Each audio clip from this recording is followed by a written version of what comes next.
Welcome to the Virtual Center for the Study of the Constitution and Civic Responsibility, an ongoing inquiry into American political origins and evolving institutions. The Executive Director of the Virtual Center is Dr. Bill O'Brien. He's also your host for this continuing conversation. Here he is now, Dr. Bill O'Brien. Hey, thank you, Bob Kincaid, and welcome to a Wednesday edition of the Virtual Center for the Study of the Constitution and Civic Responsibility. It is Wednesday, the 14th day of October in the year 2015. It is the day after the first Democratic debate in the 2015 presidential race, and of course, all the media is focusing on who won, who lost, who blew it, who didn't blow it, who didn't make the splash they needed to make, and all of these other things.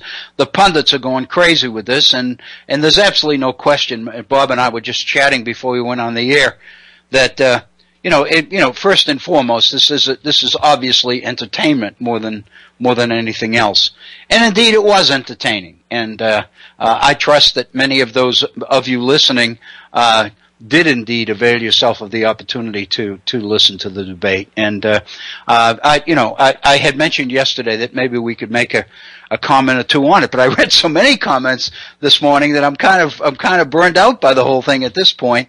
A lot of people are talking about Bernie Sanders letting Hillary off the hook on the email situation, but in fact it clearly benefited him as well. I think there's general consensus that Lincoln Chafee, he was in pretty poor shape going into the debate, and he sure didn't help himself when he pretty much admitted that he had voted for a piece of legislation he knew nothing about, and then he tried to explain his movement from Republican to Independent to Democrat by suggesting that he was a piece of granite on the issues, and then he had trouble explaining that. So anyway, but it was a good entertainment, and it did get national exposure, I think, to some of the key issues. There was a comment, I think former Governor O'Malley made the point toward the end of the debate, about maybe two-thirds of the way through the debate. He commented on the debate in general, and made the point that there were really issues being focused upon. And he was comparing it, obviously, with the Republican debates, which got into name calling and personal attack and innuendo and all of these other things. And his point was that there were real issues being placed on the table here, and no question, indeed, there were. I mean, there's absolutely no doubt that as much as people would like to, people in power would like to elbow or move Bernie Sanders out of the way, the issue that Bernie Sanders is building his campaign upon is a powerful one. It's a real one. And it's one that I think everybody can relate to in one sense or another. I think it's clearly an issue that everybody is relating to. I think that's what's keeping Senator Sanders in the race and keeping him and causing him to continue to improve in the polls. He obviously in Hillary Clinton was up against a master entertainer last night. She obviously was well scripted and well prepared, and I'm not demeaning her at all, because her performance was solid. There's absolutely no question. She was well prepared. She knew her information. She knew her stuff, and I don't think any of us expected much less than that. But the fact of the matter is, Bernie Sanders' piece is. Positions are very, very difficult to push aside or to push toward the back burner, so to speak. They're very important, very real. In fact, I think if today's program here at the Virtual Center goes as I trust it will go, we'll probably be getting into a little bit of these issues by looking, or at least thinking about, or talking about the whole issue of economic determinism as a as a way to explain personal behavior and as a way to understand the past. It is a pleasure to be with you. This is our third day back after a 2-week hiatus, and I have to say basically that I am no less thrilled to be here than I was on Monday. I do apologize if the program is interrupted occasionally with some coughing and some hacking on my part. I'm doing my best. I really believe it's getting better. I thought yesterday was much better than the program on Monday. But on the other hand, I was talking to my brother last evening, and he made reference to the fact that I still had that nagging cough. And of course, he's right. I'll do the best I can to mask it and muffle it and not burden you with it. But I do apologize because I am struggling. I am not sick. I don't feel bad. And so, in that sense, I guess I'm very, very fortunate. Again, I want to thank you for being with us. I want to thank you for your continued support of this program and your support of the Head On Radio Network. I think last night in the debate we saw evidences of the fact that we really do need to keep this alternative voice as much as possible out on the forefront, out on not only on the air, but on the air very prominently. And I do encourage you to do all you can to support the efforts of the Head On Radio Network in order to do just that. We do invite you to participate actively in our program. I personally am very, very interested in your opinions and your ideas, your suggestions, your comments, but I think other listeners are as well, and I think oftentimes we don't realize that. When you do call in, it is not a conversation merely between you and me. It becomes a conversation with all of those people that are tuned in and all of those people that would listen later on a rebroadcast or an iPod or whatever. It is very, very important that people get the benefit of your ideas, your thoughts, and your suggestions. And so we do make a phone line available for that purpose. Our phone number is area code 304-663-4676. 304-663-4676. If you would like to communicate directly with me via email, I would love to hear from you. My email address is waobrien906@gmail.com. waobrien, OBRIEN, 906, all one word, lowercase, @gmail.com. And again, I do remind you that we do have a Facebook page. If you go to Facebook and type in the Virtual Center for the Study of the Constitution, you will gain access to our Facebook page. And there are 5 or 6 pieces that I have written on issues that we've dealt with here at the Virtual Center, and I will continue to update that page. And since today is our final broadcast this week until next Monday, I will make every effort over the next day or two to post something that I hope will be beneficial and meaningful and informative on the Facebook page. It gives me an opportunity to maintain communication with you while we are not actively on the air. So welcome and thank you, and please feel free to, whenever the urge strikes you, to if it indeed does, to pick up the phone and call us and make yourself heard here at the Virtual Center. We would love to hear from you. We talk about, Bob in his introduction makes reference to this ongoing conversation. It is obvious that the more people that are involved in a conversation, the more informative and conversational it is. And so therefore, we do look forward to hearing from you, and we would enjoy hearing from you. Just a short review of yesterday's program a little bit. As you know, we kind of get into the Common Core a little bit yesterday. We were looking at the objectives, the learning objectives for English and the language arts, literature and the language arts, in a state that has embraced the Common Core standards, and that's the state of Connecticut. And I mentioned that I had come across the learning objectives for grade 4 and the measures of success for grade 3 because of one of my wife's granddaughters who was attending elementary school in the state of Connecticut.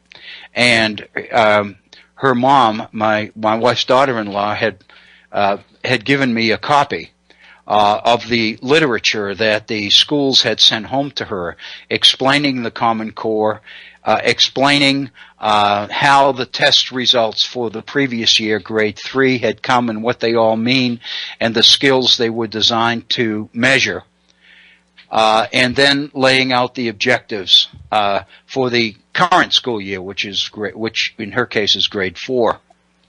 And I will say that this morning, before we went on the air, a couple of hours before we went on the air, I went online and looked at the state of Connecticut's Common Core standards in detail.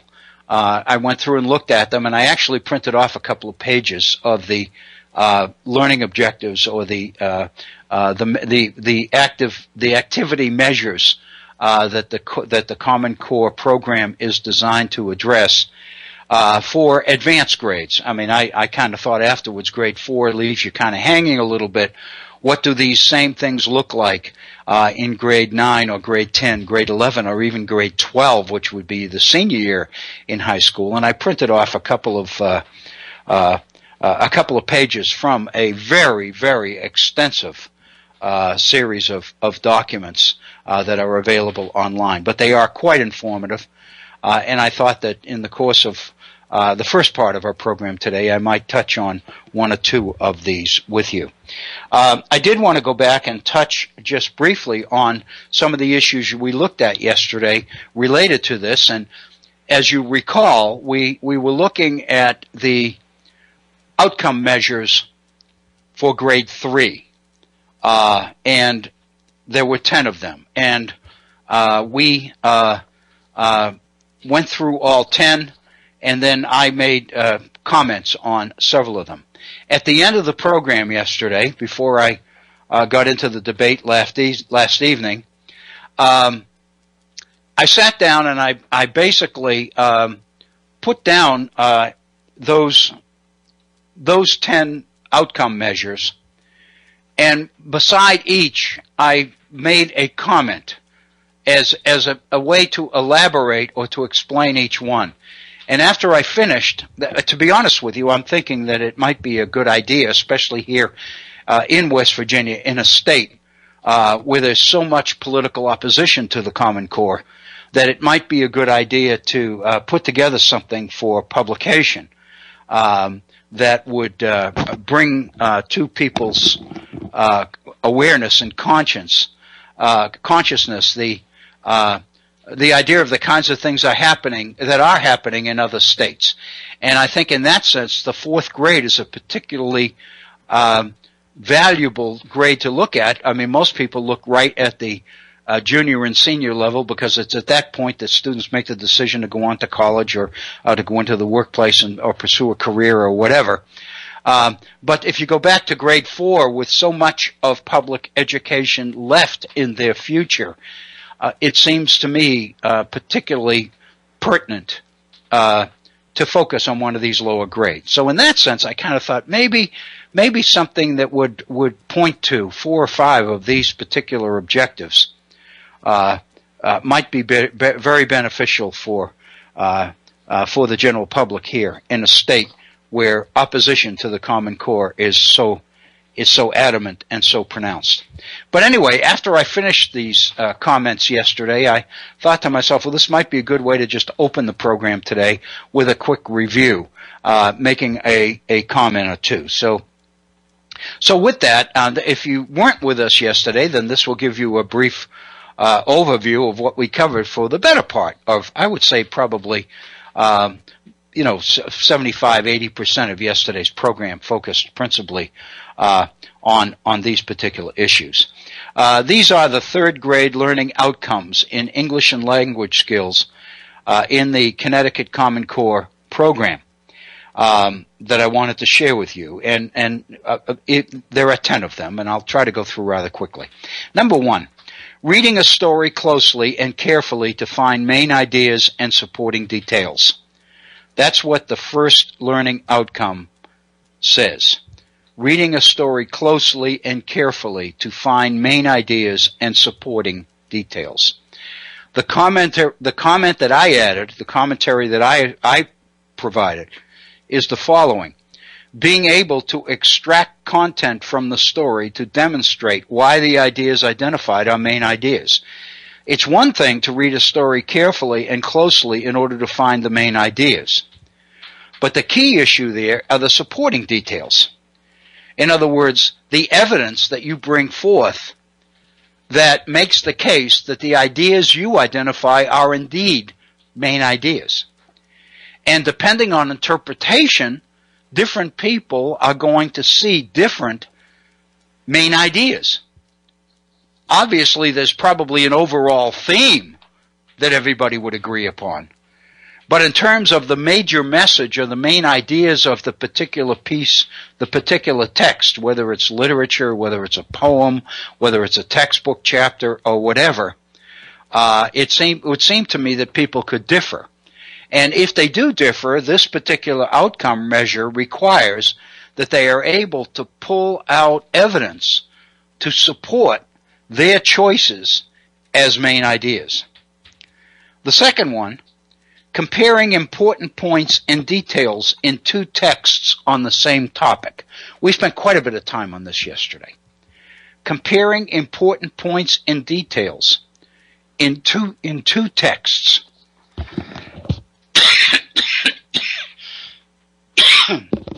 Excuse me, in two texts on the same topic. And here's my comment. Being able to show both the consistencies between two treatments of the same topic and those aspects of it that make for significant differences. In other words, looking at the same topic from two different perspectives or two different points of view. Obviously, it is entirely possible that you would get two sources that would look at a topic the same way, generally. But the implication here is more often than not you wouldn't. You'd get two views of the same topic that really highlighted and emphasized different things. And one of the activities that these Common Core requirements ask students to do is to be able to decipher and see the differences, the major differences between the 2 points of view. And again, I would suggest to you that this is pretty sophisticated stuff for the 4th grade level when you think about it. The third item, asking and answering questions about what students read by referring directly to parts of the text. In other words, drawing evidence from the text in order to support answers to particular questions about that text. And my comment here is going beyond opinion and personal reaction to being able to pinpoint the evidence in the text that supports what I see there as important. How many times have we seen examples or heard about examples from our classrooms where students will write about, what I did last summer or my summer at Uncle John's farm or something, and it's all just basically oozing opinion and observation, no support, no rationale, nothing. This is not that. This requires that you be able to back up your points of view with evidence. And of course, that process itself, being able to document points of view, opinion, is the way that you eventually move into the idea of, in my case, writing interpretive history. That if you're going to write interpretive history, if you're going to take a position, you need to defend that position. And in defending that position, you not only need to pull the evidence, bring to bear the evidence that supports that particular position, but, and here's the key, you've got to be able to show how the evidence you supply supports the conclusion you reached. In other words, it's not a matter of saying, here's what I believe, and here's the data that led me to that belief. That's not enough, because you're leaving it up to the reader to make the connections between the two. As the owner of the interpretation, that's your job. And so consequently here, as early as the 4th grade, requiring people to answer questions about what they read by citing specific places in the text which supports their particular point of view, and explaining what the text says here supports my point of view because it does the following. In other words, you are doing the analysis. This is a highly sophisticated, important skill. It's not something you can teach in one semester or 1 year. So beginning to introduce this skill way back in grade 4, or perhaps even earlier, and I'll be honest, at grade 3 rather. I didn't look at grades 1 and 2, but I'm guessing that grade 3 is probably where most of this stuff begins. That introducing it here gives educators the opportunity to develop and hone the skill and to help students perfect it. Item 4, reading stories and poems aloud fluently without pausing to figure out what each word means. We spent quite a bit of time on that one yesterday as well. The value of hearing the words, of audio books. And nobody ever talks about this, but one of the real advantages of Kindles is that Kindles from the very beginning had an audio feature where you could hear the text being read to you. That is potentially a tremendous boon to improve learning, reading, and reading comprehension, because it gives each individual an opportunity to read along with the words as you hear them. It improves vocabulary, it improves comprehension, it improves the ability to look for overall themes and understanding. So having stories and poems read aloud fluently is a very valuable asset to improving reading. I think it's important to point out the closing phrase in that, which is without pausing to figure out what each word means. I can remember when I was in school, we used to be told, if you come across a word and you don't know what it means, look it up in the dictionary. What this is telling you, and what I'm saying is, no, you don't want to do that. Because when you basically stop reading in order to look up the meaning of a word in the dictionary, you are breaking the train of thought, you are breaking the flow of meaning of the text. What you want to do is continue to read and trust the fact that the meaning of the word will become clearer as the text unfolds. When I teach reading skills to entering college students, freshman and sophomore college students, in my history classes, traditionally, I have always made the point, so many people have trouble reading the text. Take a section, a paragraph, a chapter, a portion of it, whatever the particular section is, and read it from front to end. Don't stop.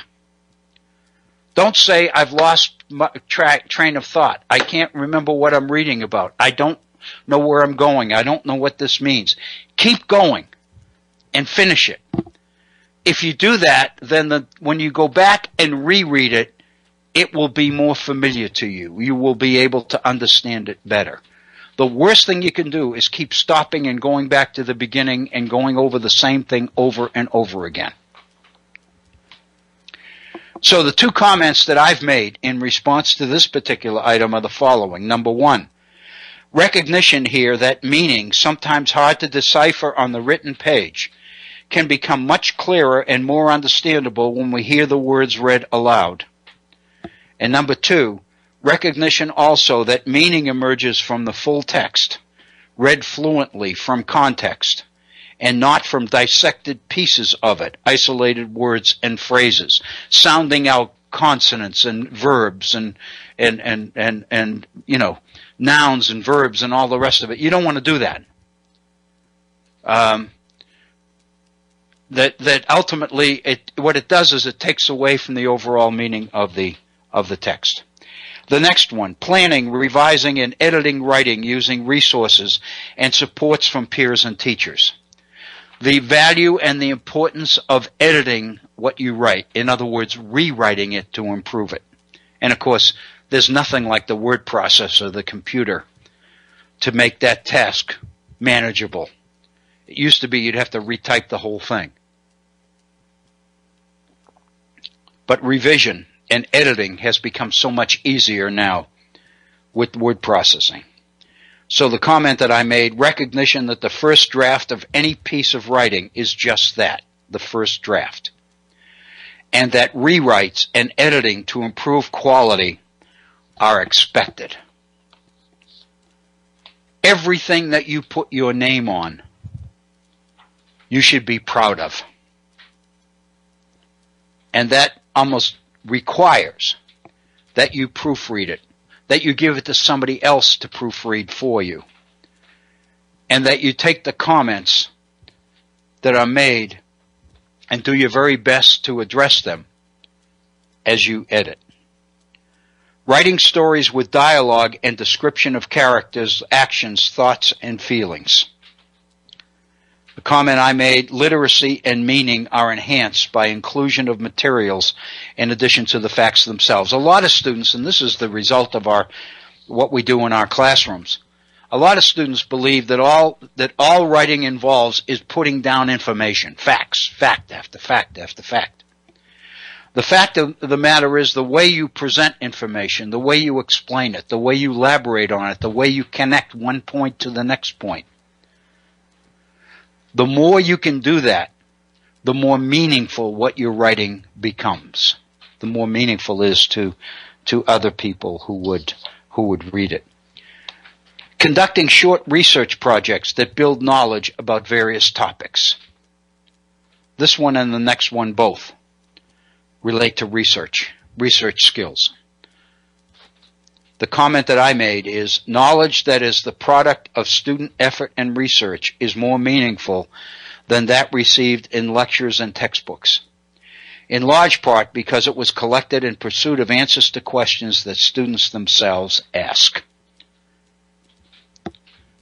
A lot of people believe that all you need to do as a teacher is give students the information. Their job is to memorize it and regurgitate it to you on an exam or some sort of a test. The fact of the matter is, when students go out and research their own subjects, find their own information rather than get it from you, then it is information which has meaning the minute they discover it.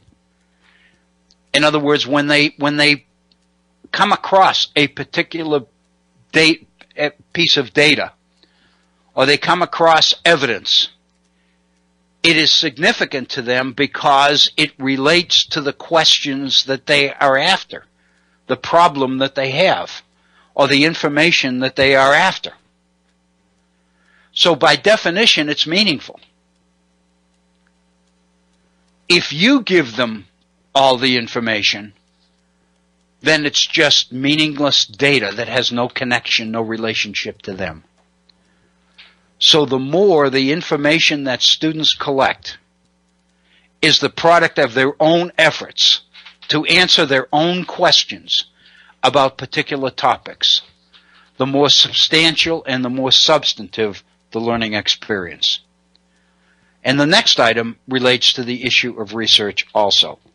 Gathering information from books, articles, and online sources to build understanding of a topic. Recognizing that one particular interpretive piece of writing on a particular topic is not enough. Recognizing that it is, by definition, it is subjective. It can't be the whole story. And indeed, above, the idea that you read two interpretations of the same topic. And what you're going to get are differing opinions on what that topic is about and what its significance is.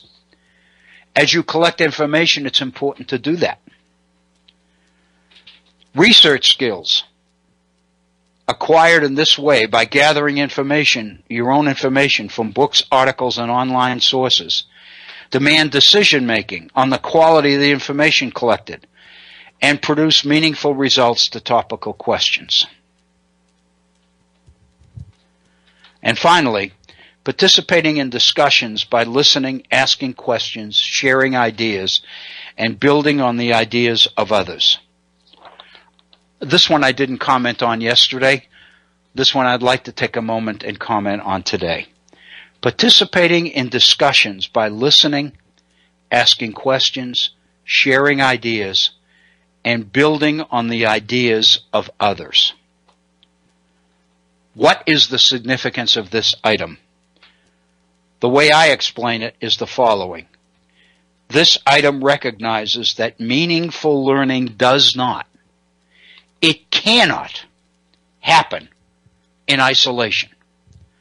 This crap that we hear all the time about getting your college degree without ever leaving your home, sitting there at your own kitchen table with textbooks, and merely filling in the right blanks on meaningless tests, is equivalent to a college education, is fraudulent.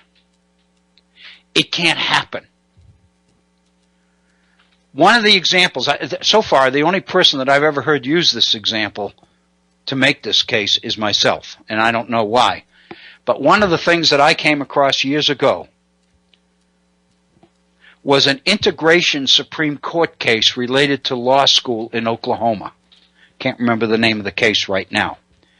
But it was an Oklahoma law school case. And the law school was segregated.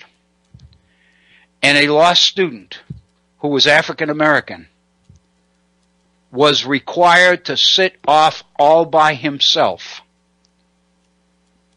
during the classes, was not allowed to participate in the discussions, was not allowed to respond to the questions that were being asked by the instructor. All this person was allowed to do was to sit on the sidelines and take notes. That case ended up in the Supreme Court of the United States. And in its ruling, in its effort to support the idea of integration and the illegality of segregated education, the Supreme Court majority made the point that you cannot get a meaningful education this way in isolation. In order to really get a meaningful education, there has to be continuous feedback, continuing interaction between individuals, sharing ideas, sharing thoughts, criticizing each other, and all the rest of it. And the sum total of your educational experience is your ability to build on all of this input from all these different sources in order to create a more meaningful, comprehensive understanding of whatever the subject matter is that you're studying. You can't do that in isolation. You can't do it alone. You can't do it online unless you periodically bring all the people who are online together in order to exchange points of view and exchange ideas and perspectives. In theory, that's the idea behind what we call a chat room. I know Bob here at the Head On Radio Network has a chat room, and many of his regular participants enter that chat room each evening and participate actively in the conversation. Something like that has to happen if real learning is going to take place. That's why when we begin our programs each day here at the Virtual Center, do everything but beg people to call and share their ideas and their thoughts with our listeners. because true understanding is the product of the back and forth interaction. I'm standing here and I'm doing the best that I can to elaborate and explain the way some of this stuff makes sense to me. But I can't learn anything until somebody responds to it. And the sum total of somebody responding to me and me responding back is going to enhance the understanding and the perspective of all people that are witness to this conversation. You don't have to actually be a participant in the conversation. You can learn by hearing it and by entertaining and addressing the different points of view being raised. All of this is very important. But the illusion that we can take technology and replace the teacher in the classroom or replace the classroom experience with technology is indeed just that. It's an illusion. It's a dangerous illusion. And let me point out one more thing about this that is really significant. It is an illusion which is being sold to the masses, but it is an illusion that the children of the elite are not falling for. If you look at the educational experiences being received by the children of the wealthy who are going to the best schools, the operative priorities in those institutions are small classes, discussion sections, and I know from first-hand experience, my own granddaughter graduated in the year 2000 from West Point in nuclear physics. West Point has an education system that is, we know is superb. All the service academies do. And I used to milk her for information when she would come home on break from West Point about the classes and about how they were conducted. And this happened years ago. This was 10 years ago, she told me this. That every student at West Point was required to have a computer. But you were not permitted to use the computer during class. The class experience is where you learned, not where you took notes, not where you wrote down things. The computer was for evening work, for your homework, for your research, in order to prepare you to contribute meaningfully the next day to the learning experience of everybody else in that classroom. So I guess what I'm saying is, when the youngsters from the wealthiest families in the country begin to pursue their degrees online, then you can be sure that it works. But until then, let me urge you, please don't believe it. You may get a piece of paper that says you have a degree and you completed certain classes, but you are not educated. And I think it's fraudulent on the part of many of these institutions to promote and sell the idea that they can pull off the impossible, because they can't. And I think this particular item, this last item on these third grade outcome measures, makes the point very, very well. So anyway, that's pretty much a review of what we covered yesterday at the Virtual Center. We're a little, we obviously went further into it today. I hope you'll excuse the extent to which we took the issue a little bit further. As I mentioned this morning, I went online. I looked at the Connecticut state school system, Common Core, because I wanted to look at the Common Core and at the advanced levels. And I printed off a number of pages. You can go to the website yourself. All you need to do is, on Google, is just type in Connecticut State Department of Education Look up under the Common Core Standards for English and Language Arts and Mathematics. They're both there. And you will find in chart form learning objectives and measures for every grade from 1 through 12. And it covers, well over 100 pages. So I cited a couple that I thought would be pertinent to our particular discussion here. On page 38 of the Connecticut on-site online document,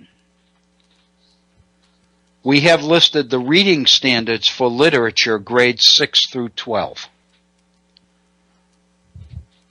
Literature and language arts for grades 6 through 12. And I copied them off, and of course it's not an accident that in all of these things there are 10. There seem to be 10 of these things in every category. But I thought I'd share with you just a couple so you can compare them with the third grade ones we just looked at. So this is grades 9 and 10. Students in grades 9 and 10 in literature. 1. Cite strong and thorough textual evidence to support analysis of what the text says explicitly, as well as inferences drawn from the text. What's the difference between grades 9 and 10 and grade 3? I would suggest the major difference is the addition of the idea of inferences. Not only are you reading for information, you are reading for what the ideas implied or inferred in the information provided. You are reading between the lines. And what you are asking youngsters to do in grades 9 and 10 is cite strong and thorough textual evidence, going to the text and extracting the evidence to support your analysis, not only of what the text says, but also by inferences, things that the text implies but doesn't say. That's a level of critical reading that our kids have terrible trouble with. Critical reading, critical thinking is difficult. It's abstract because there's nothing to get your arms around. It's all inferences and implications and ideas and suggestions and what ifs and all of these other things. It's critically important to the education of our young people. Everything they need is not going to be out there in front of them in black and white. They're going to have to make decisions. They're going to have to draw conclusions from incomplete pieces of evidence. That's the first one. The second one, determine a theme or central idea of a text and analyze in detail its development over the course of the text, including how it emerges and is shaped and refined by specific details, providing an objective summary of the text. Notice how sophisticated this idea of going in for the main ideas and the evidence to support those ideas, which we saw in grade 3, have become by the time we get to 9 and 10. Now we're talking about a central idea or a central theme. Analyze in detail the development of that theme through the text, how the author develops the major theme throughout the text. And at the conclusion of it, provides the kinds of specific details that gives us an objective summary of the text. When we're done, we know pretty much what the text was about. The third one, remember this is literature, analyze how complex characters, for example those with multiple or conflicting motivations, develop over the course of a text, interact with other characters, and advance the plot or develop the theme of the particular story. In other words, notice the depth with which youngsters are being taught to read and to look for information and meaning. This is grades 9 and 10. 11 and 12 is even more sophisticated than that. For example, the cite strong and thorough textual evidence to support that and inferences drawn from the text. That's 9 and 10. Excuse me, that's grades 9 and 10. At grades 11 and 12, cite strong and thorough textual evidence to support analysis of what the text says explicitly, as well as inferences drawn from the text, including determining where the text leaves matters uncertain. Getting into the abstract, getting into the what if, making your case that even though it doesn't say something specifically, what it does say indicates clearly that the something that's not there explicitly really does indeed belong there. And you have to make that particular case. Another page I copied, which was page 40, were the reasoning standards for informational texts. Those we just looked at were for literature, stories, fiction, novels. But you read textbooks differently because you're reading for information as well as understanding. So, for example, while many of the learning objectives are the same, there are more specific ones depending on the kind of reading you're doing. For example, number 3 here, this is 9th and 10th grade students. Analyze how the author unfolds an analysis or series of ideas or events, including the order in which the points are made, how they are introduced and developed, and the connections that were drawn between them. In other words, students at grades 9 and 10 here, when they read a textbook, are being encouraged to look at the author's main point and to be able to see how the author gradually through the text reinforces the main point. How he makes his point, how he argues his interpretation, or whatever. Here's another one that I thought was particularly relevant in the area of textbooks. Delineate and evaluate the argument and specific claims in a text, assessing whether the reasoning is valid and the evidence is relevant and sufficient. Identify false statements and fallacious reasoning. In other words, draw some conclusion as to whether in fact the author is able to pull off what the author sets out to do. How successful were they? If they succeeded, how did they succeed? If they didn't succeed, why didn't they succeed? What were the failures? Can you imagine the level of sophistication that these kids are reading on? Then after that, the 9 and 10, I looked not only at reading, but I looked at writing. And of course, when you get into the upper levels of high school, you're talking about different kinds of writing. Write arguments to support claims in an analysis of substantive topics or texts, using valid reasoning, relevant and sufficient evidence. Write informative, explanatory text to examine and convey complex ideas, concepts, and information clearly and accurately through the effective selection, organization, and analysis of content. Write narratives to develop real or imagined experiences or events using effective technique. Produce clear and coherent writing in which the development, organization, and style are appropriate to task, purpose, and audience. Develop and strengthen writing as needed by planning, revising, editing, rewriting, or trying a new approach, focusing on addressing what is what's significant for a specific purpose and audience. And this one obviously is particularly relevant. Use technology, including the internet, to produce, publish, and update individual or shared writing products, taking advantage of technology's capacity to link to other information and to display information flexibly and dynamically. If you are like me and you read those, it is absolutely amazing what we are expecting from our teachers. The fact of the matter is, many of the teachers that I've experienced over the years couldn't do this stuff. They couldn't teach it because they never experienced it themselves.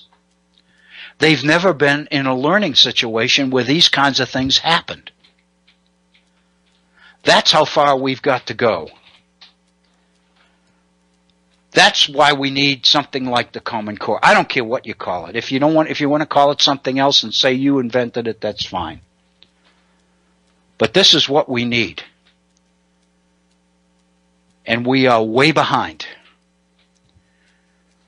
And to claim, for political reasons, to claim that our kids can't do this, or shouldn't have to do this, or this is too much stress, or school should be fun, or all of this other ludicrous stuff that we're hearing, is bizarre. This is the world that our kids are expected to compete in. We have got to prepare them to be successful in it.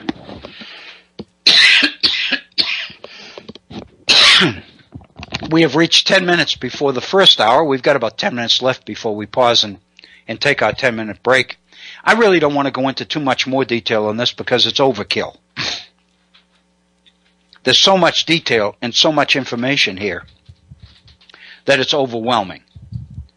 What I tried to do was identify or isolate some of what I thought are the key things that indicate key aspects of education that suggest directions that we're going in now that we've never gone in before.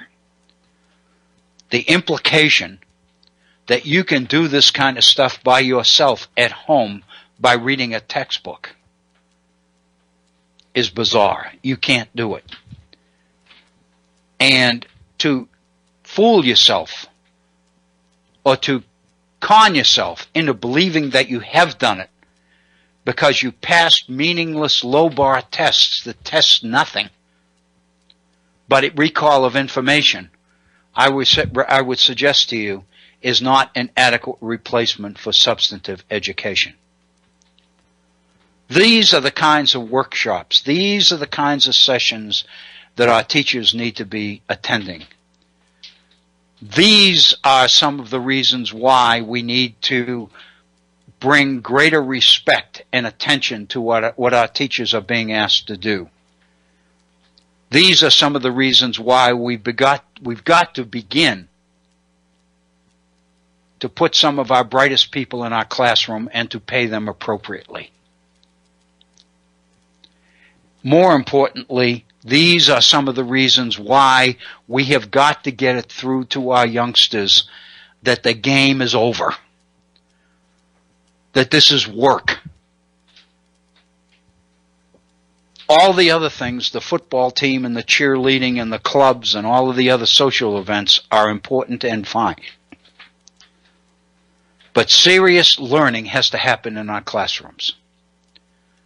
If it doesn't, then we're doing a disservice to the students individually, and we're doing a disservice to the generation at large, and the next generation, and to the nation at large. I don't know what else to say. I would welcome your reaction or your comments or your suggestions or your ideas or your criticisms or whatever. But I really believe this is really what it's all about. Let me make one further point on that. Actually, this is more of consider this transition into what will be into the next hour, which will be back into the 18th century. If you really sit down and think about it, if you've been a regular listener here at the Virtual Center, you are fully aware that the vast majority of information and material and sources that I cite, that I use here on the Virtual Center, is indeed my efforts to carry out what these objectives talk about. What we are doing here at the Virtual Center is just this. Let me be as honest as I can. There ain't no more. I don't care whether you go to the most expensive college or university on the face of this earth. This is what learning is about. This is all there is. This is what it's about. Our kids need to be exposed to it. Obviously, all of them aren't going to be able to do it to the same degree. We understand that. But everybody can think. Everybody can reason. Everybody has ability. And everybody can benefit from their position in the world when they come equipped with these kinds of skills. We owe it to all of our kids, not just a few of them, all of them, to experience and have a shot at the quality that is being suggested in these objectives. Obviously, every kid is not going to be able to master them. We know that. It's difficult. This stuff is hard. But to shield our youngsters and say that they can't do it, but that's okay, they don't have to do it, is a disservice and a disgrace. It is unethical. It is immoral from where I stand. If we can do this, if we have the knowledge and the ability to allow our young people, our younger generation, and the next generation to become successful in this kind of educational experience, we owe it to them. We have an obligation to make it available to them. And I don't care what kind of political, ideological position or argument or rationale you use. The fact of the matter is, this is where education will set you free. This is the kind of education, the ability of people to literally go in there and learn and think and create new meaning when it's not even there.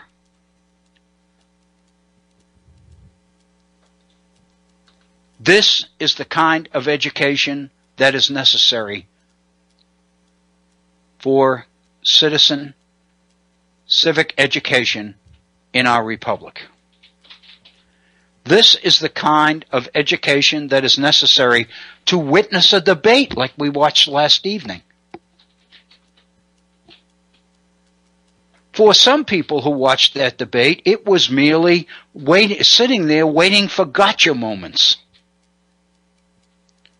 Those are the highlights that the media focuses on, the entertainment parts. But the substantive positions and arguments on issues that these candidates are taking, where they're not telling us the total truth, where they're shielding a particular portion, being able to see through the fabrication and the falsehoods, that requires a level of educational sophistication that too many of our citizens don't have. We owe it to them to give it to them to the best of our ability.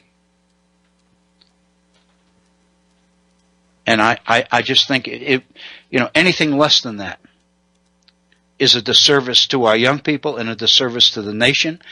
And very honestly, I believe a disservice to the founders.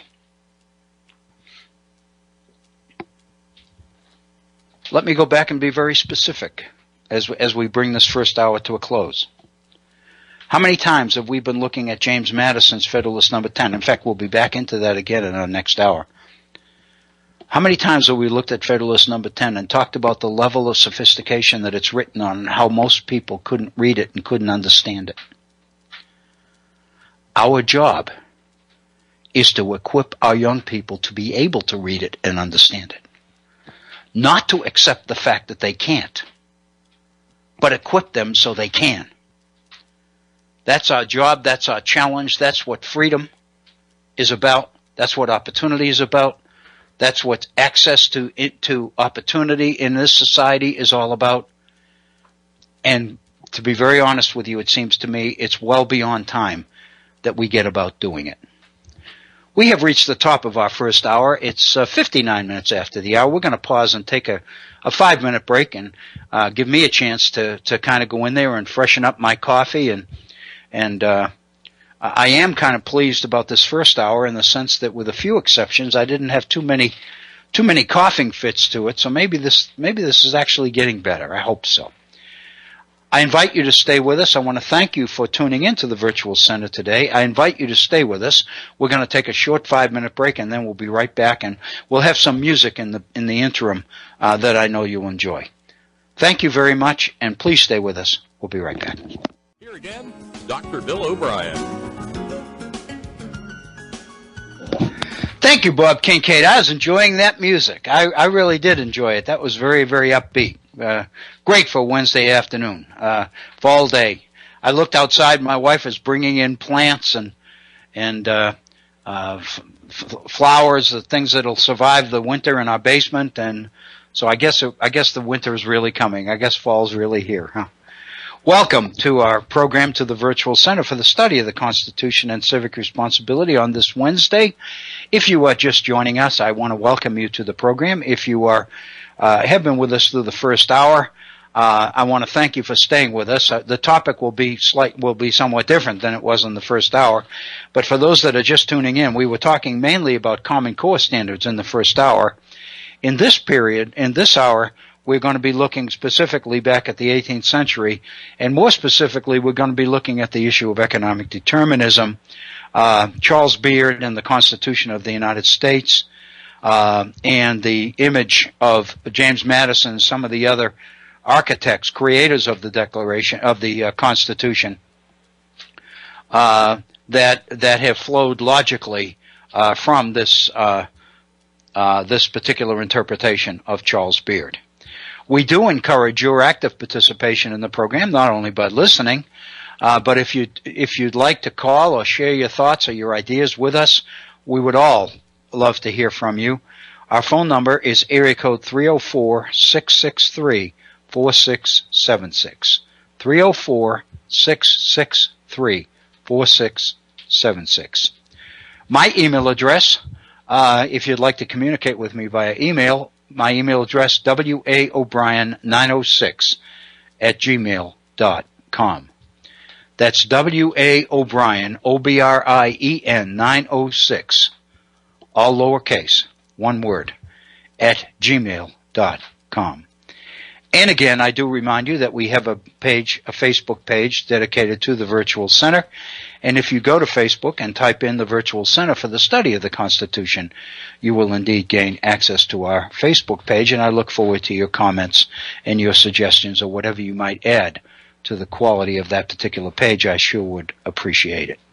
I did want to move back in this second hour into the 18th century a little bit. More specifically, I want to address something that we touched upon. We were on the edge of addressing in a previous program before we were gone for 2 weeks, and it seems to me very, very important that we get back to it.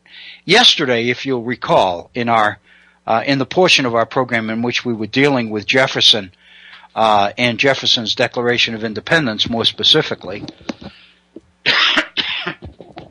we were talking about Carl Becker's interpretation of the Constitution, of the Declaration of Independence. I'm getting a little confused on my terms here. Carl Becker's interpretation of the Declaration of Independence and his statement, which pretty much has been accepted as gospel, and that is that Jefferson's Declaration of Independence was taken directly from John Locke's Second Treatise on Civil Government. And in fact, I have here, and I think we've looked at this quotation before, but this is from Becker's book. Becker says, Americans had absorbed Locke's words as a kind of political gospel, and the Declaration, in its form, in its phraseology, follows closely certain sentences in Locke's Second Treatise on Government. The lineage is direct. Jefferson copied Locke, and Locke quoted Hooker, unquote. And we talked yesterday about what the overall impact or meaning of the power of Carl Becker's interpretation has been on the way we read the Declaration of Independence. And again, I believe I mentioned yesterday, but I think it's important to mention again. Many people out there probably have never heard the name Carl Becker. But all of us have gone through public education, have gone through American history classes, and have read the textbooks. And every one of the textbooks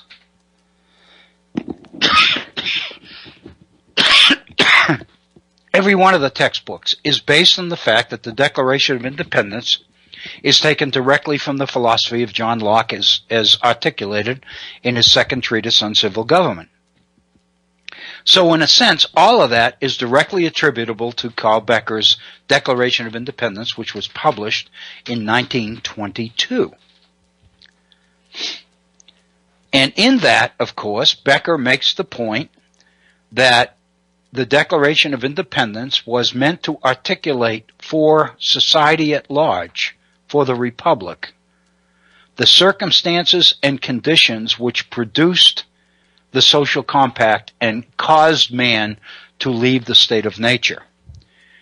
And the principal idea, of course, is that man left the state of nature in order to protect his private property. And to do that, he created government. But government's powers were very limited to the protection of the unalienable rights that Jefferson outlines, the rights to life, liberty, and the pursuit of happiness. But most people concluded that where Locke had said property, Jefferson included pursuit of happiness. But chances are, since it was Lockean to begin with, that Jefferson meant property, he just was afraid to say property. That for political purposes, pursuit of happiness was a little bit more vague, a little bit more difficult to pin down, a little bit more difficult to criticize. And in terms of the need to get the Declaration of Independence approved by the Continental Congress, then the general assumption was that Jefferson felt that the use of the term pursuit of happiness was preferable to property as property. And that's been the standard interpretation that all of us have been raised on with the Declaration. And so therefore, what Carl Becker says about the Declaration of Independence for most of us is the Declaration. And before we took our 2-week break, and I don't want to go back through all of this again, but if you recall, before we took our 2-week break, we looked at some information that suggests or raises serious questions about Jefferson's Declaration of Independence as being Lockean. For example, one of the things we looked at and learned was that in the 18th century, there was a very specific meaning of happiness. And that the meaning of happiness in the 18th century was not happiness which focused on the receiver of the happiness, but rather on the giver. Happiness was not something you sought for yourself. Happiness was something you hoped to be able to deliver to others. And taken out of the personal context and put into political context, the Scottish Enlightenment philosophers argued, David Hume being the key one, that the entire purpose of government was to promote the public happiness of the people, to promote the public interest, to promote the happiness of all its citizens, not just a few of them, all of them. And so therefore, given that readily available, if you read the primary sources, that readily available definition of happiness as it existed in the 18th century, then it's pretty clear that when Jefferson put pursuit of happiness into the Declaration of Independence, he had something very specific in mind other than property. And in fact, if you want further evidence of that, in the late 1780s, while Jefferson was in France, and while Jefferson was working closely with Lafayette at the beginnings of what's going to become in the 90s, 89, the storming of the Bastille, and into the early 90s, the French Revolution, when Lafayette was putting together what is called the Declaration of Rights and Man in France, he asks Jefferson's assistance because of Jefferson's role in drafting the Declaration of Independence here in America. And in the Declaration of Rights in France, the purpose of government is spelled out as it was in Jefferson's Declaration. The major difference is that in the French Declaration of Rights, property and pursuit of happiness appear together side by side. In other words, it's very clear in the French document that property and pursuit of happiness means something different. And Jefferson was the author of that, in combination with Lafayette. So if you take that evidence and begin to put it together, it becomes very clear, very likely, that when Jefferson used the term pursuit of happiness in the Declaration of Independence, he had something very specific in mind, and it was not property. So the implication, of course, is that the Declaration of Interpretation we all know from our educational experience, the interpretation provided in our textbooks through the research and efforts of Carl Becker, is a little bit skewed. It's not the whole story. But it's a story that fits very well into the saga we want our young people to grow up into and accept. The idea of pursuit of success, the idea of independence on the part of the individual, self-sufficiency, the idea of working for what you get, the idea of not looking for handouts, not depending on others, but rather being self-sufficient and being on your own, the idea of respect for property, respect for work, respect for wealth, respect for success. In other words, all of those things that become components of our whole capitalist society in the modern world are reinforced by this particular interpretation of Jefferson's Declaration of Independence. And to offer or bring in other alternatives, other possibilities for what Jefferson might have meant, disturbs many people. They don't want it. If you begin to teach through the primary sources, as the Common Core would demand, and if you begin to prepare our teachers for dealing substantively and meaningfully with these sources, then chances are the youngsters that come out of our education system in the future are going to think a lot differently than those that are being turned out now. And a lot of people don't want to face that reality. I would suggest to you that that, in part at least, explains a lot of the opposition to the Common Core. 2 weeks ago, when we dealt with this, I had made the analogy between Carl Becker's interpretation of the Declaration and Charles Beard's economic interpretation of the Constitution. Because there's absolutely no question that as much of an impact as Becker has had on our understanding of the Declaration, Charles Beard has had on our appreciation and what we know about or what we think about the Constitution of the United States. And yesterday I made the point that Horst, one of our listeners, made a clarification point, which is a good one. And his point is, maybe what you mean to say is Carl Becker is to the Declaration of Independence as Charles Beard is to Federalist Number 10. Because It's the impact of number 10, Federalist number 10, that owes its origin to Charles Beard's economic interpretation of the Constitution. And Horst is indeed correct. Horst makes the point that most people, when they think of the Constitution, don't think of Charles Beard's economic interpretation. And he's right. Of course, the fact of the matter is when most people think about the Constitution, they think principally about rights.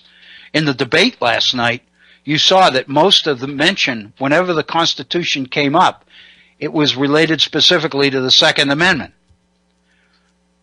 Most Americans generally believe that the whole idea of the Constitution is to protect individual rights. And of course, conservatives are adamant in their efforts to suggest that the unalienable rights of Jefferson's Declaration of Independence are the same rights as are in the first 10 amendments to the Constitution of the United States. And the fact of the matter is, before we took our 2-week break, we looked at this and realized that there's quite a bit of difference. There is nothing in the Constitution of the United States that even implies unalienable rights or natural rights. There's nothing in the Constitution of the United States that implies that individuals have rights superior to government and directly attributable only to God. In fact, there is no mention of God in the Constitution of the United States either. So it seems to me what we're dealing with here are two totally different animals in two totally different situations. So I thought that what we would do today in our second hour is spend the bulk of it, we've got about 40 minutes left, looking at Beard's economic interpretation of the Constitution. I know that many of you have heard of it, and we've mentioned it many times here at the Virtual Center. I wanted to spend a little bit of time kind of explaining what it is and why it is so significant. Let me begin by going directly to Beard's economic interpretation of the Constitution. Charles Beard says the following in his book. In fact, the inquiry which follows, this is in his introduction, and the inquiry that follows is, of course, what he's talking about is the study that I'm going to present to you now. In fact, the inquiry which follows is based upon the political science of James Madison, the father of the Constitution and later President of the Union he had done so much to create. This political science runs through all of his really serious writings and is formulated in its most precise fashion in The Federalist as follows.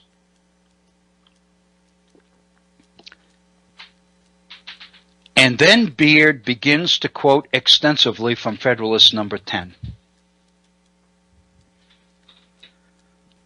Let me be specific here.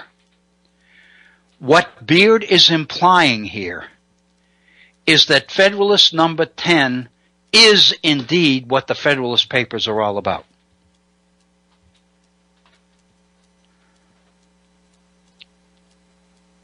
Up until this point in time, the Federalist number 10 was almost invisible.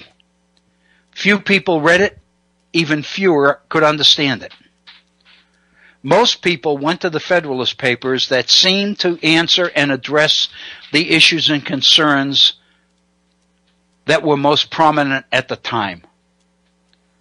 Prior to the Civil War, most of the Federalist Papers that got the most attention were the Federalist Papers addressing the powers of the central government as opposed to the powers of the states, because the major political disagreements of the time revolved around the power of the federal government versus the power of the states. And we know that ultimately the Civil War is going to be fought over that, the nature of the Union. So consequently, what attention the Federalist Papers got prior to 1860 was focused on those Federalist Papers that addressed the issue of federal power and states' rights. In the late 19th century, during the Industrial Revolution, what the nation was experiencing was the rise of huge corporations and trusts,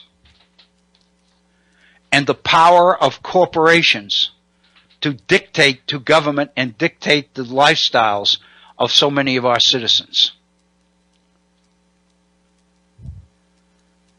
Consequently, most of the Federalist Papers that people looked to then were Federalist Papers that dealt with the issue of corporations and freedom, and whether in fact government had the right to regulate corporations and control profits and all the rest of it.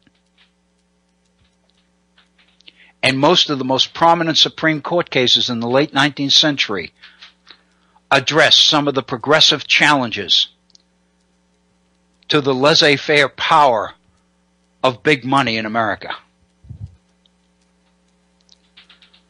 And the Supreme Court was rendering case after case, which reinforced an interpretation of the Constitution, which emphasized the idea of individual liberty and the limits and controls on the power of the federal government to regulate and to infringe upon individual freedom, whether it's freedom of individual people or whether it's freedom of companies and corporations. The progressives needed a break. In 1913, Charles Beard published his economic interpretation of the Constitution. And he based that entire document on Federalist Number 10, which nobody had ever looked at before.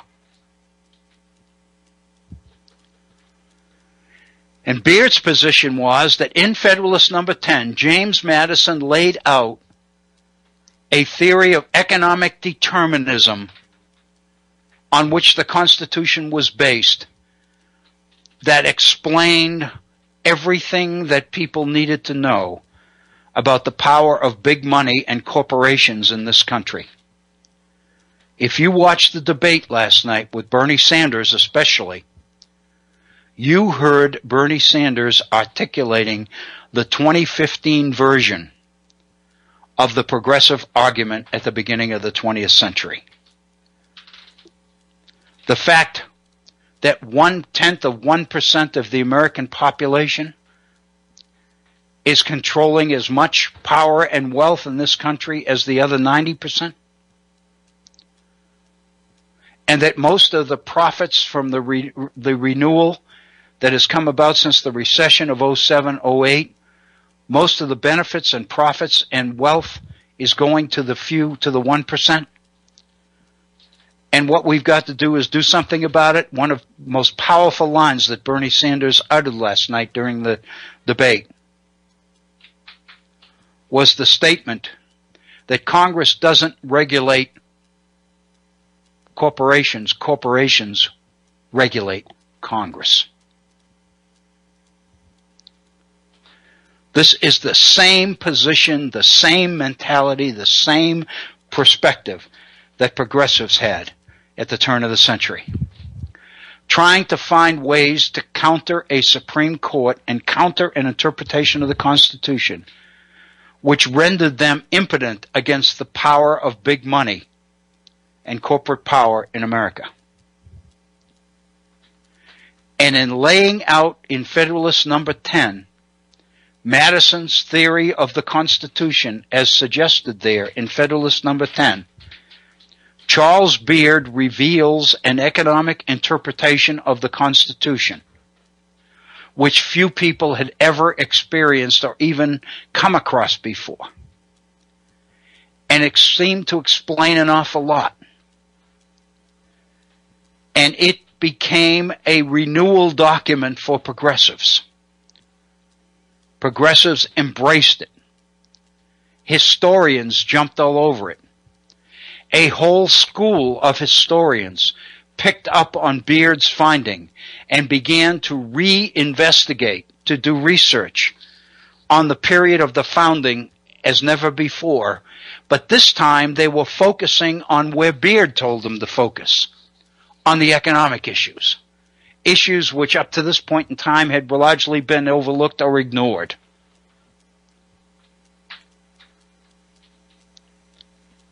Here's what Charles Beard extracts from Federalist Number 10. All of this we've heard before.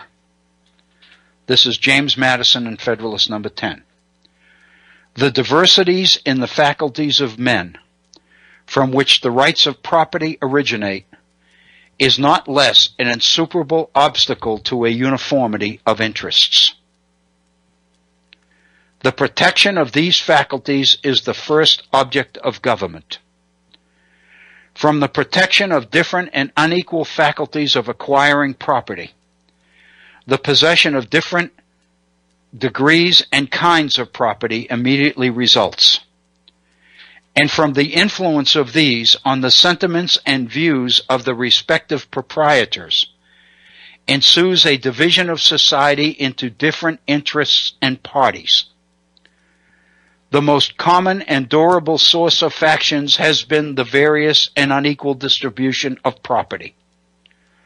Those who hold and those who are without property have ever formed distinct interests in society. Those who are creditors and those who are debtors fall under a like discrimination. A landed interest, a manufacturing interest, a mercantile interest, a moneyed interest, with many lesser interests, grow up of necessity in civilized nations and divide them into different classes, actuated by different sentiments and views.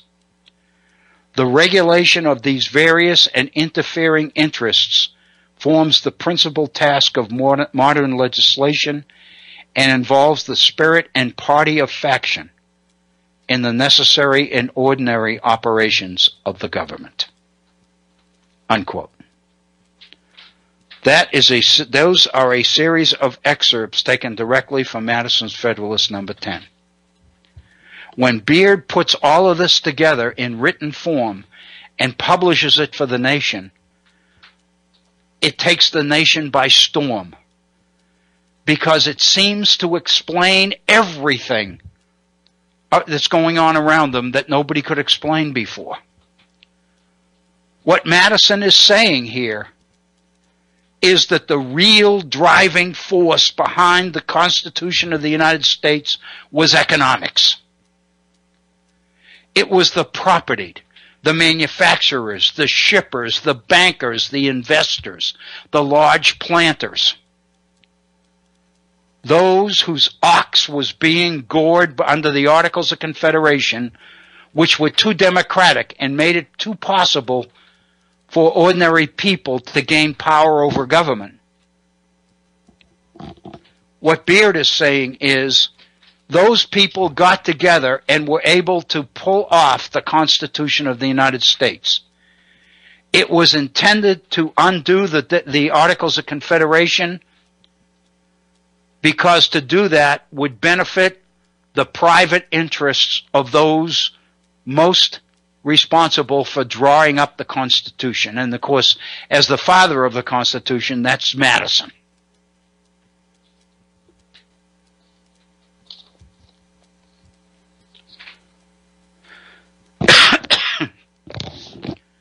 Beard follows up the quotations from Madison with this statement about economic determinism. Here we have a masterly statement of the theory of economic determinism in politics. Different degrees and kinds of property inevitably exist in modern society. Party doctrines and principles originate in the sentiments and views which the possession of various kinds of property creates in the minds of the possessors. Class and group divisions based on property lie at the basis of modern government. And politics and constitutional law are inevitably a reflex of these contending interests. Those who are inclined to repudiate the hypothesis of economic determinism as a European imputation must, therefore, revise their views on learning that one of the earliest and certainly one of the clearest statements of it came from a profound student of politics who sat in the convention that framed our fundamental law. What Charles Beard is saying to the nation here is, don't be surprised that big money and property controls the nation That was the intent from the very beginning. That's what the Constitution was all about. It was comprised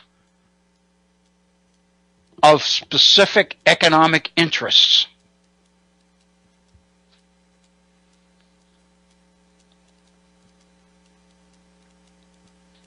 That put together a system of government that was designed principally to protect their interests first, on the assumption that their interests become the public interest. But in order for this to work, people need to believe this is true. People need to believe that the self-interest of the wealthy is also their own self-interest. What that means is that people need to believe that the people who operate mostly out of greed aren't that different from you and me, because we're all greedy too. We're all self-interested. Madison said that. Factions are sown in the nature of man. Self-interest drives behavior. And what freedom is about is the freedom to pursue your self-interest. So therefore, you have to limit government's ability to interfere with your pursuit of your self-interests. And the way to do that is to suggest that when government tries to interfere with your pursuit of property, it is interfering with your right to be free. That's your freedom. That's what government is about. And what the theory of economic determinism suggests is that if you look back on history, you cut through all the rhetoric about groups and laws and trials and courts and all of this other stuff, and go right to the money. Follow the money. Because when you look at who puts the system of government together, you will begin to see what makes the whole system tick. The theory of economic determinism is based on the idea that economics drives history. Economics drives behavior. That's what it's all about, and everything else is a lot of fluff, a lot of cover, a lot of baloney. It's a diversion.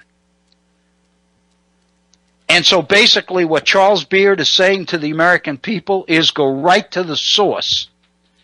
And from the very beginning of the drafting of the Constitution of the United States, the priorities of big money dominated and drove this country.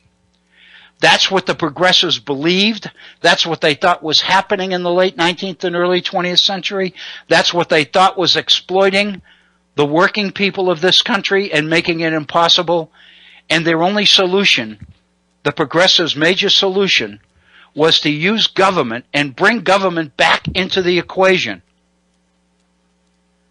in order to try to get government to regulate the behavior of big money, of wealth. What the hell is Bernie Sanders saying? He's saying we got to break up these banks, these big banks, because they are so huge, they are so big, that they literally dominate the society. And Bernie Sanders points out, I think correctly, there's no question, that the behavior of these institutions, more than anything else, is what brought on the recession in 2007 and 2008 that cost so many people their jobs, their homes, their savings, their retirement investments, everything. And despite all the recovery that we've been through and the efforts of the Obama administration and the bailout and the TARP program started by President Bush and all the rest of it, these big corporations took public money in order to bail them out. But the fact of the matter is, while we are on recovery, most of the money and most of the benefits are going to the very few.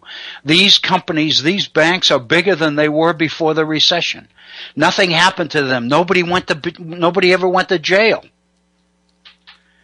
And what Bernie Sanders is saying is, we need a revolution in this country. We need the people finally to begin to understand what's happening and come to the polls and vote and participate and get a Congress in there and a president in there that will take these corporations on head on.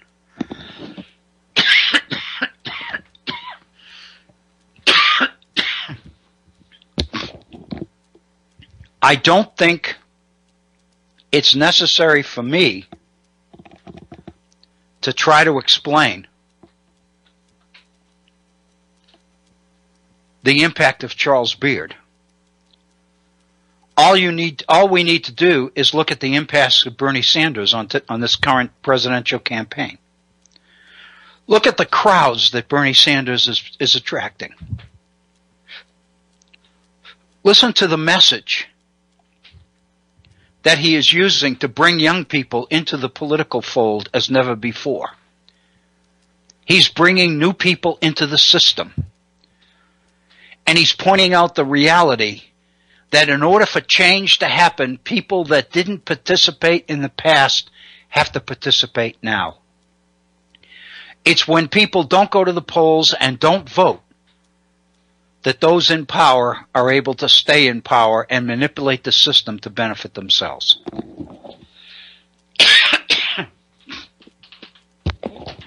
That is the revolution that Bernie Sanders is saying the nation needs.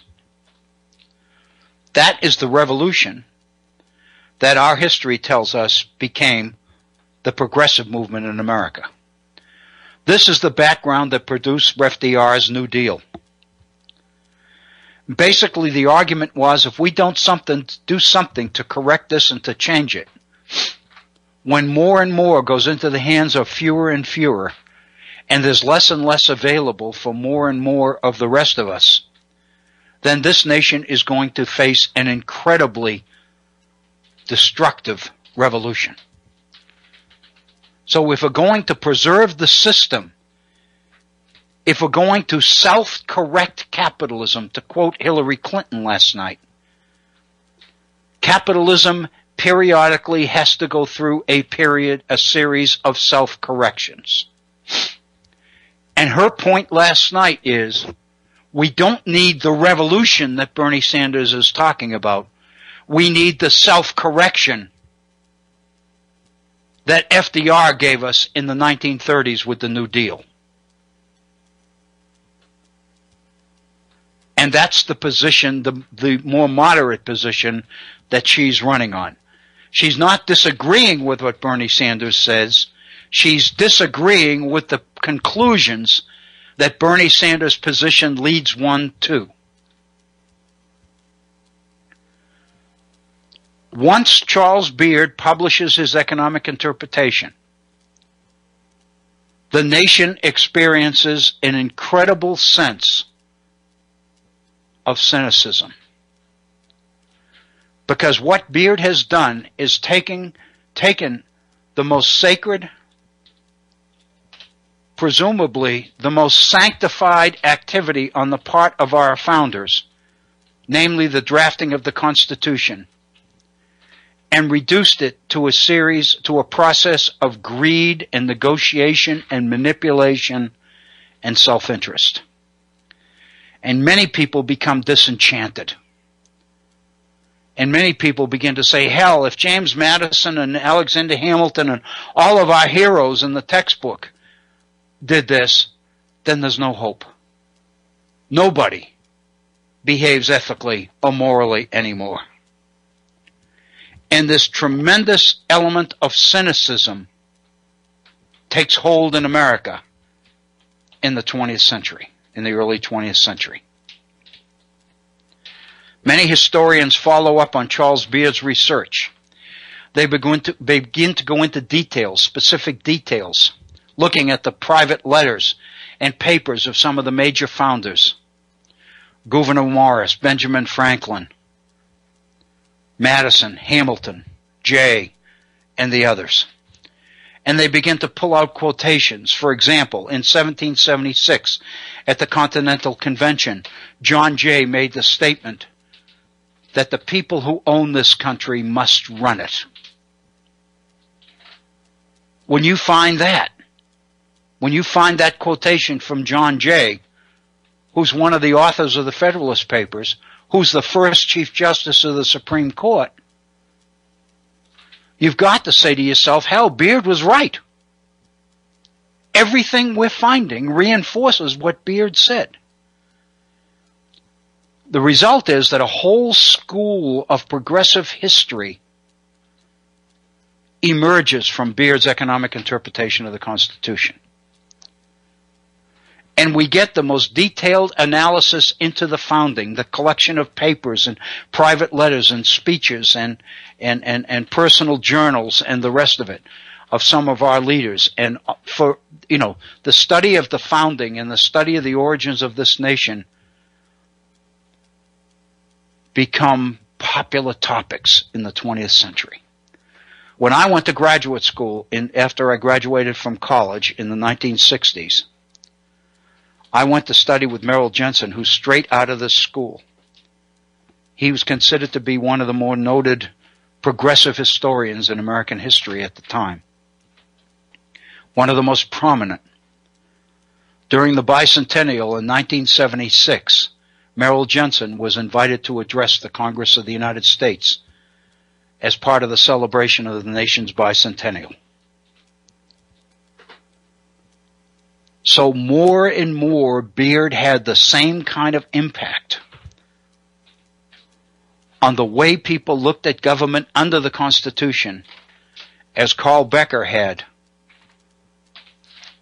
with Jefferson's Declaration of Independence.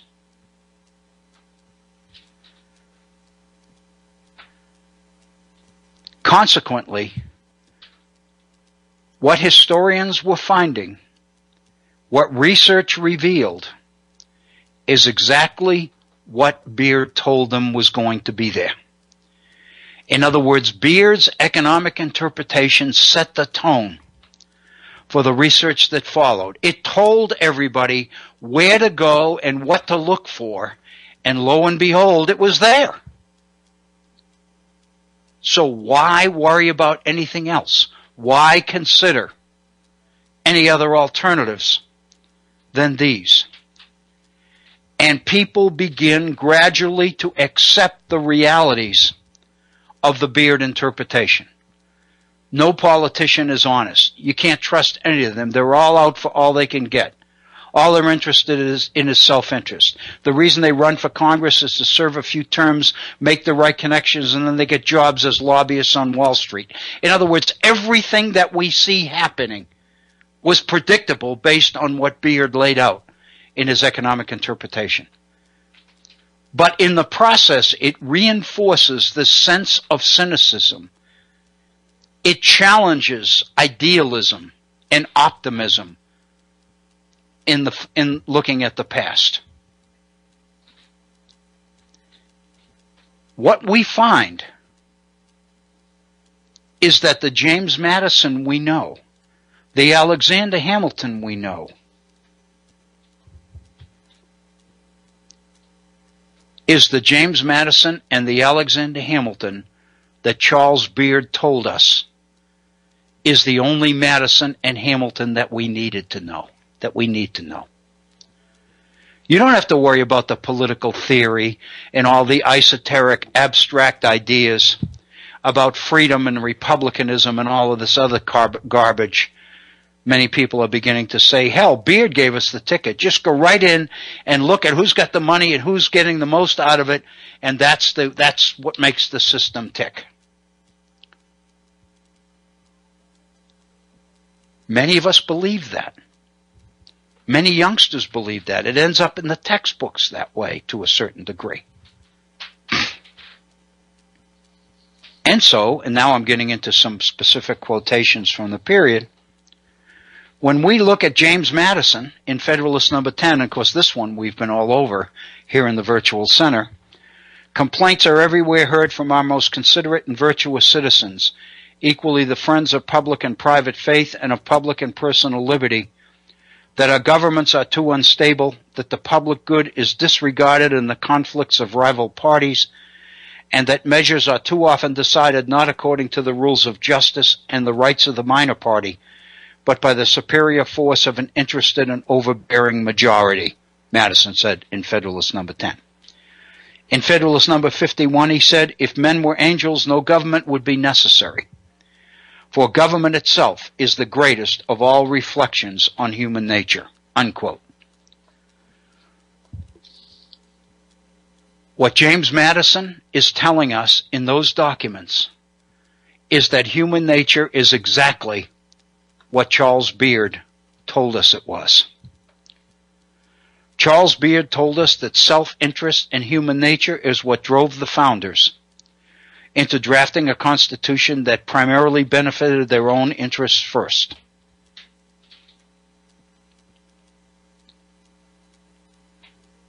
And so the image or the message that we draw from that is that man's nature is basically evil, that self-interest drives human behavior, that you can't trust anybody, that it's all about property, it's all about the acquisition of wealth, it's all about success.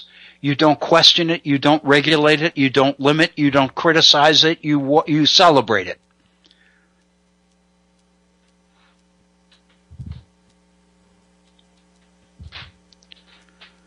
So in other words, the worst, most negative, darkest image of man's nature is reinforced through the economic interpretation of the Constitution, Charles Beard. What he's done is he's go to one of the most sanctified, revered documents in all of American history, the Constitution of the United States, and he's reduced it to self-interest and greed. And he's reduced the people who put it together and helped write it and pass it to greedy, self-interested people in pursuit of wealth. And all of us have believed it, and we believe it. And now, what have we become? We have become people who believe the same kinds of things. Education is not knowledge. Education is not the expansion of our horizons. Education is primarily to get a job, to make money, to be successful, to hit the big one. We have reduced education to the most mundane, self-interested aspects of all of human behavior. Life is about how successful we are, what we own, where we live, what magazines we subscribe to, what clothes our children buy, what stores our children buy their clothes in, where we vacation, the kind of car we drive, whether we have a boat. In other words, the most inane, self-interested, greedy, uncomfortable aspects of human nature is what drive our society. Wait a minute. These are the same things that drive capitalism. Isn't that what capitalism is all about? Isn't that what the idea of unregulated free enterprise and the freedom and what Ronald Reagan called the miracle of the market is all about? The laws of supply and demand and people's ability to move and go wherever the opportunities are, wherever the success is. In other words, it just happens that the most negative, cynical interpretation of the intent of the drafters of the Constitution of the United States, articulated and defined by Charles Beard in his An Economic Interpretation, happens to conform directly to the role and the view of human nature and human behavior that corporate America and the most powerful influences America want us to believe. That the priorities are our rights. The biggest threat to our rights is government.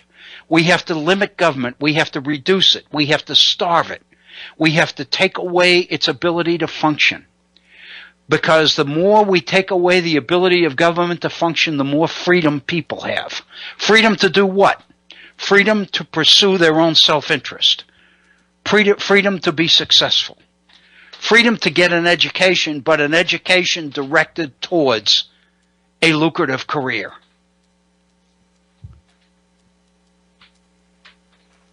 And even though, as the skills being demanded increase, and fewer people can make it in this competitive environment, we can continue to push this in the same direction for the very same reasons.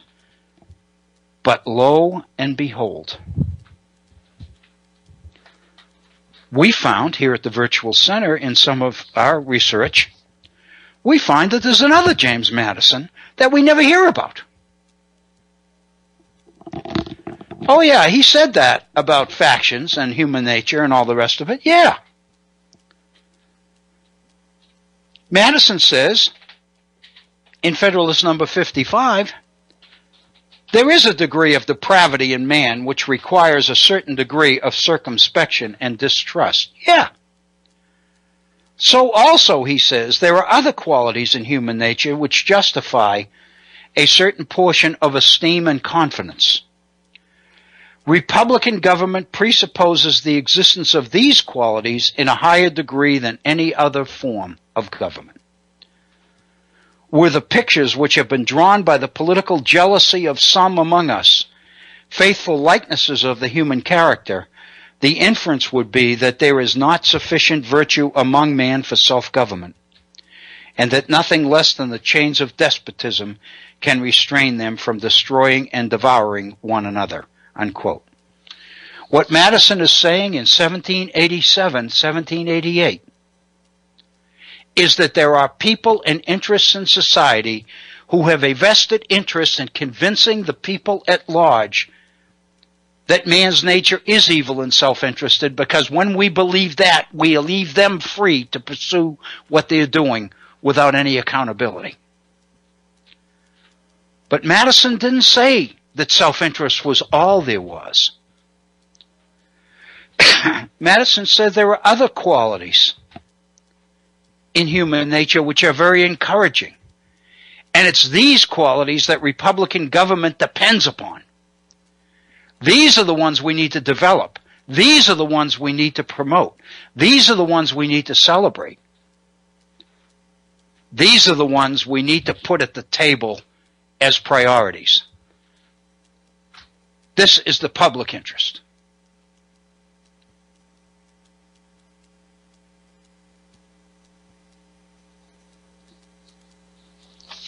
But we don't know about that Madison. None of us ever see that quote. The only Madison we know is the Madison that Charles Beard introduced us to. Why is that? Why do all of our curriculum guides and all of our textbooks take the interpretation of the Constitution of the United States directly from the Federalist 10 analysis that Charles Beard does? Why don't our textbooks tell us that Madison realized that there was self-interest in driving man's behavior, but along with that, there was a sense of self-esteem and moral conscience and a moral sense and concern for others and all these other things that Republican government required that we find a way to bring to the top and bring to the fore? Why don't we ever hear about that? Because those in power don't want us to. And I think what we heard last night from Bernie Sanders was that same message. And the revolution he talked about is a revolution of awareness, where people finally begin to understand and know what's happening in our society in the name of the Republic and in the name of the founders. It is a disgrace to the founders. It is a disservice to Madison and the others to perpetuate this myth and to continue to perpetrate it in our textbooks and to do everything we can to keep any other story out of the classroom. Thus the attacks on Common Core. Wow. I guess this is as good a place as any to end our week, because I don't think I can do more than Madison did. I think this stuff is fascinating and so important. We have less than 1 minute before the end of our program. I want to thank you. I want to thank you for your continued support of Head On Radio Network and of the Virtual Center. Please have a wonderful evening and a wonderful week. We'll be back together here at the Virtual Center on next Monday. In the interim, keep one eye on the Virtual Center page on Facebook. I'll do the best I can to put something on there in the next day or two. This is Bill O'Brien. Thank you so very much. Be safe and be good to each other. Bye-bye.